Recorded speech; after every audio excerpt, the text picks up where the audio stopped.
the 20th of November 1943. Tarawa Atoll, Gilbert Islands. The sun bleeds red into the Pacific horizon. Temperature, 95 degrees Fahrenheit. Humidity, 100%.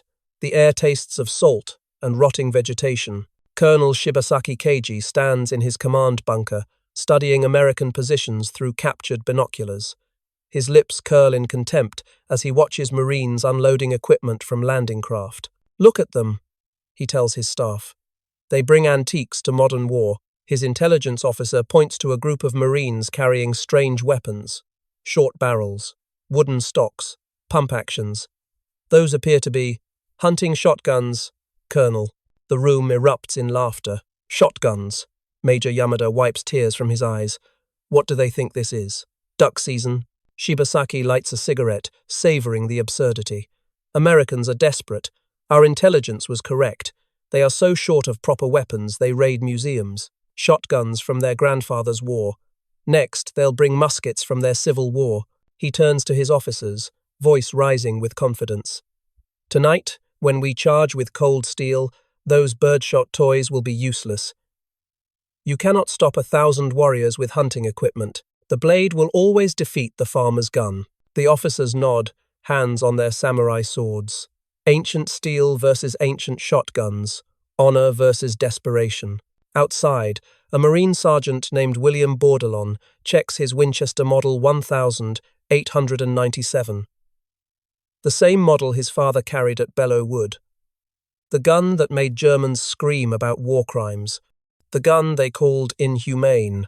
He loads 6 shells, double-aught buckshot, 9 pellets per shell, each pellet the size of a 9mm bullet. What Colonel Shibasaki didn't know was that in 4 hours, his elite warriors would discover why the German Empire tried to have this hunting equipment banned from warfare. The trench gun had returned, and hell was coming with it. Fort Sill, Oklahoma. General John Pershing has a problem. Reports from France describe horror. Germans rushing trenches at night, bayonets in darkness. American boys dying in hand-to-hand combat they never trained for. "We need a close-quarters weapon," Pershing tells his staff. "Something that doesn't miss at point-blank range." Enter John Browning's forgotten child, the Winchester Model 1897 shotgun, designed for farmers, used for hunting, sitting in sporting goods stores across America, but modified. Barrel cut to 20 inches, bayonet lug added, heat shield installed, sling swivels attached. The sporting gun becomes a weapon of war. First test, Camp Logan, Texas. Disaster. Standard birdshot spreads too wide. Ineffective past 10 yards. Soldiers laugh. Might as well throw rocks. Second test, buckshot. Better, but jamming, mud, water, paper shells swell, feeding problems constant. Official report. Shotgun unsuitable for military use. Recommend cancellation. But Sergeant Fred Loader, veteran hunter from Arkansas, suggests something radical. Use brass shells, like pistol cartridges but bigger, waterproof, won't swell, cost triples. Ordnance Department refuses. Too expensive for a novelty weapon. Pershing overrides. "I don't care if shells are gold-plated. Our boys are dying in trenches." March 1918. First shipment arrives in France. 10,000 shotguns. 100,000 brass shells. Regular infantry mock them. Trench brooms for trench rats. Even Marines skeptical. Real warriors use rifles. Shotguns are for farmers. Training disasters mount. Corporal James Bradley accidentally shoots 3 friendlies during night exercise. Spread pattern too wide. Friendly fire inevitable. Major Theodore Roosevelt Jr. writes, "The shotgun is more dangerous to us than Germans. Recommend immediate withdrawal. The weapons sit in warehouses, unused, unwanted, until Belleau Wood, the 26th of June, 1918, Belleau Wood, France, 2 a.m. Germans launch surprise trench raid. Stormtroopers with Stahlhelm helmets and sawback bayonets, moving silent through morning mist. Marines caught off guard. Rifles useless in narrow trenches. Too long, too slow. Private Dan Daly grabs the only weapon within reach, A Model 1897 left by supply unit, loaded with buckshot. German stormtrooper rounds corner, 10 feet away, daily fires. Effect is catastrophic. 9 pellets of double-aught buckshot hit simultaneously. Each pellet creates separate wound channel. Stormtrooper's chest disappears. Pump, fire, pump, fire. 6 shots, 3 seconds, 4 Germans down, trench cleared. But disaster follows triumph. Next day, Daly's unit surrounded. Fires all ammunition. Germans close in. Daly pumps shotgun. Click, empty. Captured. Executed. Shotgun taken as trophy. German report. Amerikanischer weapon, effective but limited. 6 shots insufficient. Reloading too slow. Victory assured against shotgun units. American newspapers mock.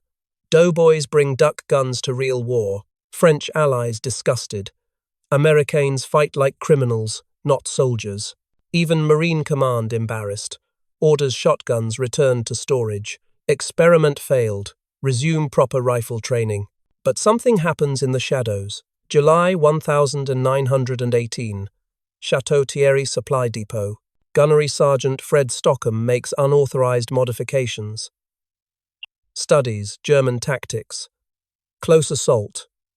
Mass rushing. Need volume of fire, not precision. Discovers something revolutionary. Slam fire. Model 1897 has no trigger disconnector. Hold trigger. Pump continuously.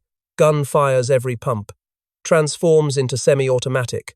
6 shots in 1.5 seconds. More important, psychological effect. Tests on captured German equipment. Single buckshot blast shreds Stahlhelm helmet at 30 yards. Entire torso armor useless against spread pattern. Stockham trains select Marines in secret, not marksmanship. Rhythm, pump fire, musical cadence, make it sing death. August 1918. St. Mihiel offensive. Germans attack at dawn. Massive stormtrooper assault, expecting rifle fire. 30 Marines with shotguns wait in forward trench. Stockham, commanding. Range, 40 yards. Hold, 30 yards. Hold, 20 yards. Germans screaming, charging. Now. 30 shotguns slam firing. 180 rounds in 9 seconds. 1,620 buckshot pellets. Wall of lead. Effect beyond description. First wave. 200 stormtroopers. None reach American lines, body parts scattered across no man's land. Second wave halts, refuses to advance. German survivor Gefreiter Hans Müller. It was not war. It was murder by machine. Men exploded, disappeared. 1 gun, 6 demons, 30 guns, hell itself. The 27th of September 1918. German diplomatic protest. Shotguns violate Hague Convention. Cause unnecessary suffering. Germany will execute any American captured with shotgun. America responds. Germany uses flamethrowers and poison gas. Shotgun stays. Kaiser Wilhelm personally demands. Ban the Teufel Flint, Devil's Gun. War ends before resolution. Shotguns forgotten. Filed away. Obsolete curiosity from primitive war. Until Pacific jungle swallowed modern weapons whole. The 20th of November 1943. Tarawa, night. Colonel Shibasaki orders Banzai charge. 3,000 Japanese warriors. Swords drawn. Tenoheika Banzai. Long live the Emperor. 76 Marines wait with shotguns. Winchester 1,897 seconds pulled from storage. Same guns from WWI. Loaded with new ammunition. Military 00 buckshot. 12 pellets per shell now, not 9. Japanese intelligence reported, Americans have antique shotguns, effective range 10 meters, useless against samurai charge. They were wrong about the range. First volley at 50 yards. Impossible, Japanese think. Shotguns don't reach that far. Marines using new technique, aimed scatter, elevation calculated, pellets rain down like steel hail. Front rank of Japanese falls, not dead, wounded, screaming, slowing charge, 40 yards. Second volley. 30 yards. Slam fire begins. The sound. God, the sound. Not the sharp crack of rifles. Deep, thunderous boom, boom, boom, boom. Rhythmic. Mechanical. Like giant typewriter typing death sentences. Each Marine firing 6 rounds per 2 seconds. 76 Marines, 456 shots. 5,472 pellets. In 12 seconds, the charging line doesn't stop. It evaporates. Private Yoshida, survivor. We ran into invisible wall. Men beside me became mist. Red mist. I saw warrior's sword arm disappear. Just gone. He looked at Stump, confused, then fell. Colonel Shibasaki watches from bunker. Cannot comprehend. Elite soldiers vanishing, not falling, vanishing. What weapon does this?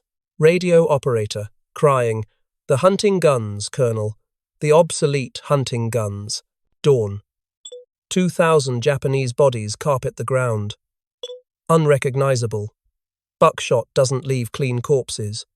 Americans count 76 shotgun shells per yard of defensive line. Shibasaki's final message to Tokyo. Enemy possesses demon weapon. Shotgun from ancient war. 1 gun stops 10 warriors. 10 guns stop God himself. From this night forward, Japanese tactical manual updated. Avoid night charges against Marine positions. They employ sweep guns that clear all life in cone of death. December 1943. Cape Gloucester. Marines land with 3,000 shotguns. Japanese defenders have studied Tarawa reports. New tactics. Stay distant. Snipe. Never close combat. But Marines advance. Jungle warfare. Visibility 5 meters. Shotgun range. Japanese soldiers' diary found later. Shotgun Marines are devils. Cannot see them. Only hear pump, pump, pump. Then brothers explode. We shoot where sound comes from. They already moved. Pump, pump, pump from new direction. More brothers gone. By February 1944, Japanese command issues secret directive. Shotgun-equipped units receive artillery priority. Do not engage close quarters under any circumstances. The hunter's tool had become the hunted's nightmare. The shotgun represented philosophical revolution. Japanese doctrine. Spirit over steel. One warrior's will defeats any weapon. American doctrine. Proper tool for proper job. Close quarters needs spread, not precision. General Holland Smith explained. Japanese train 20 years to master sword. We train farm boys 20 minutes to pump shotgun. Guess who wins at close range? Mathematics of massacre. Rifle. 1 bullet. 1 potential kill. Must aim. Must hit. Shotgun. 12 pellets, 12 potential wounds. Point general direction. Something hits. At 20 yards, buckshot spreads 30 inches. Entire Japanese soldier inside kill zone. Cannot miss. Physically impossible. Lieutenant Colonel Louis Puller. Rifle is a rapier. Shotgun is a claymore. In jungle, you don't duel. You demolish. But deeper philosophy. Japanese saw close combat as ultimate test of warrior spirit, blade against blade, honor in proximity. Americans saw close combat as problem to solve. Solution. Make proximity lethal for attacker, safe for defender. Shotgun negated entire samurai tradition. No glory in charging into buckshot, no honor in being erased. Just physics, just pellets, just death. Japanese Captain Tsunetane, captured on Iwo Jima. Your shotgun removes warrior from war. No skill, no courage, only pull trigger, pump handle. Child could do it. Marine Sergeant John Basiloni responded. That's the point. The shotgun doctrine spread. Army requisitioned 30,000. Even pilots carried them. Survival weapon became offensive weapon. By 1945, Pacific Command standardized. 1 shotgun per squad minimum, 2 preferred. Jungle patrol requirement. Final evolution, Dragon's breath shells. Phosphorus rounds. Pump shotgun becomes flamethrower. Clears bunkers. Burns jungle. Terror weapon perfected. Japanese psychological evaluation. Recovered post-war. American shotgun represents their industrial philosophy. Take simple tool. Mass produce. Give to everyone. No art. Just efficiency. This is why we cannot win. They fight without soul, and souls cannot defeat steel pellets. The 15th of August, 1945, Tokyo, Surrender Day. Colonel Shibasaki is dead, killed at Tarawa. But his successor, General Kuribayashi, writes final report before his seppuku. We laughed when Americans brought grandfather's shotguns to modern war, called them desperate farmers with hunting toys. Now I understand. They didn't bring obsolete weapons. They brought the perfect weapon. We trained lifetime for sword combat. They pumped handle 6 times. We charged with ancient steel. They answered with ancient lead, but lead travels faster than honor. The shotgun is America itself. Crude, simple, devastating. No elegance, no tradition, just dead enemies. We thought close combat was our domain. The shotgun made it their slaughterhouse. Every Banzai charge ended the same. Pump, pump, pump. Then silence. Then counting our dead by the hundreds. They took our greatest strength, the warrior charge, and made it our greatest weakness. How? With farm tool from forgotten war. This is American thinking. Find simple solution. Apply overwhelming force. Win through math, not spirit. On Okinawa, final battle, Marines carry 8,000 shotguns, more than rifles in some units. Japanese refuse night attacks entirely. Daylight only. Distance only. The hunter's weapon had changed the nature of warfare. They laughed when they saw Marines carrying outdated trench guns from grandfather's war. They stopped laughing when those antique pumps turned their legendary Banzai charges into 6-second massacres. In the end, the samurai blade that had conquered Asia for 1,000 years was defeated by a farm tool from Oklahoma, not because the shotgun was sophisticated, because it didn't need to be. 6 shells, 6 pumps, 6 seconds. Problem solved. Honor meant nothing to buckshot. Glory meant nothing to spread pattern. The warrior tradition of Japan, perfected over millennia, was erased by teenagers from Iowa pumping Winchester handles. The thunder spoke in measured rhythm. Pump, boom, pump, boom, pump, boom. And when silence finally came, the jungle belonged not to the samurai, but to farm boys with trench brooms, sweeping away empire, one pump at a time.